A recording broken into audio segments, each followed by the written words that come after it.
So here's one of the reasons why I'm changing curriculums for my fifth grader for the Good and Beautiful. I'm actually also considering changing it for my soon-to-be third grader for the 2026-2027 school year. Now, I love the Good and Beautiful. It's my first year homeschooling mom of four kids, a fifth grader, second graders, and a preschooler.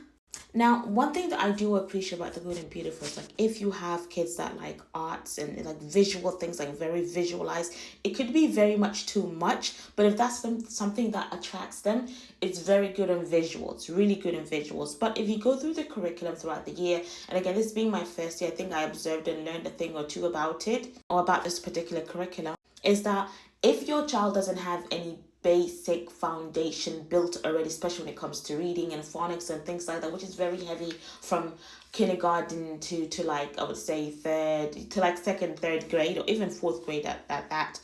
It's going to be very, very hard because it's not so much of mastery. Most of the things are like it's surface level, you could say.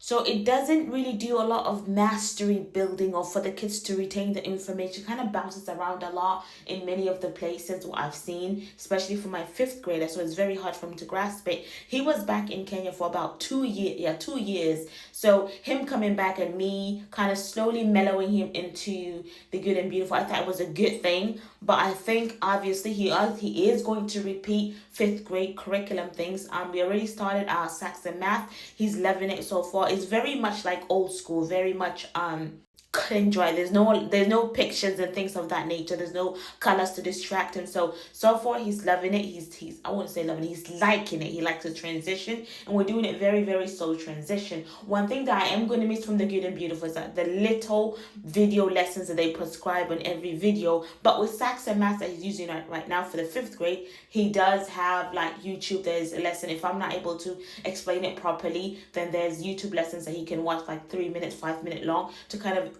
make him understand the concept differently.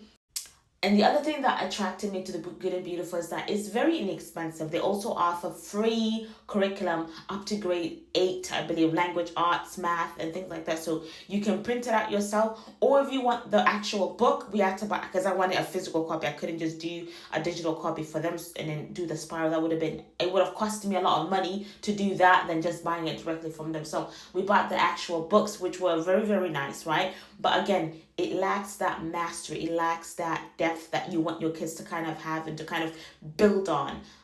Again, I am looking right now for homeschooler moms, or if this is your first year, I would say yes, go ahead and start with the Good and Beautiful, just kind of get a feel of it. But then within the school year, if your kids are doing great and you feel like you're actually learning something, then fantastic. I really, again, it's it being my first year, I feel like I'd rather make the change now than later.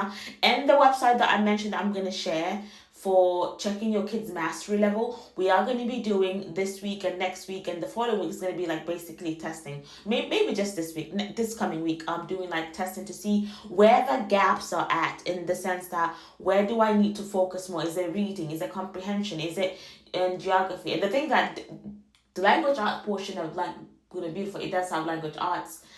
It does have grammar. It says it has phonics. There's a lot of grammar. I feel like it's grammar heavy, and which is okay, but the concept of it, they don't really explain it well enough for the child to really grasp it, for the child to master it, right? My second grader is thriving in it, right? She's almost done with maybe she has maybe 3 more lessons on the language arts, but I feel like that's very super easy for her as well.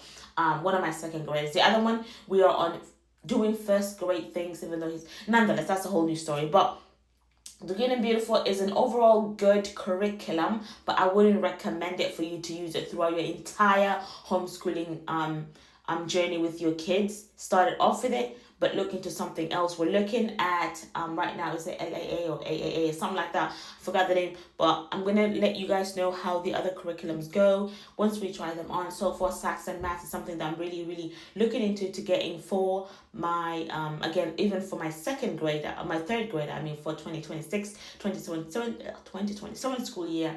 I think she will enjoy it too and kind of have more mastery in it too. And then the language arts curriculum, we most likely are going to change it as well, but we'll see how that kind of goes. But that's just my overall assessment. I know school year technically is supposed to end next month.